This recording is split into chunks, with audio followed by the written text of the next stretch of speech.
The home delivery is our response to the imminent need to go back to normality, to start to deliver what museums should deliver. And museums are not only places and houses that you open for visitors again, but basically the task of a museum is to deliver content and to allow people, in particular for Ars Electronica, to reflect, discuss, deal and work with the content. So home delivery is the regular operations of our Ars Electronica centers, but just online. So we have a broad series of programs that allow people to really get access to all the interesting topics and content that we are usually presenting here in the Ars Electronica Center. We will have lectures, we will have concerts, we will have guided tours. It's really this group dynamic of several people enjoying and experiencing the presentations here from the Ars Electronica Center. As I said, with guided tours, but also with the very famous lecture series of our Deep Space with the experts from the fields of medicine, science, astronomy, and of course art and culture.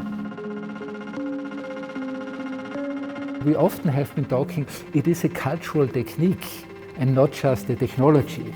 But cultural techniques have to be developed, we have to train our skills, we have to gain experiences. And I think that's one of the really interesting elements now of this very crazy, absurd situation that we all have to sit at home and have to keep distance. It is the biggest digitalization program that ever happened in terms of bringing, with a very high speed in very short time, bringing really huge amount of people, so to say, up to date and developing their skills of acting inside this digital realm.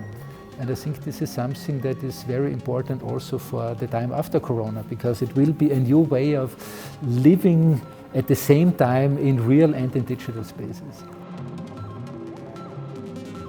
In the beginning, we start with a service for the local audiences. But very soon we start already with programs also in English and then also in Czech language and other languages. So we are really kind of following our audiences that we had so far in the regular operations of the Ars Electronica Center in this first moment as a substitute for visiting. But then I think the nice thing is with this program that we can smoothly phase into normal operations. So we expect that in a few weeks it will be possible to have at least maybe 6 to 10 people who are joining these programs, so to say, as a live audience in the museum, but still the main audience will be out there and watching at our live program.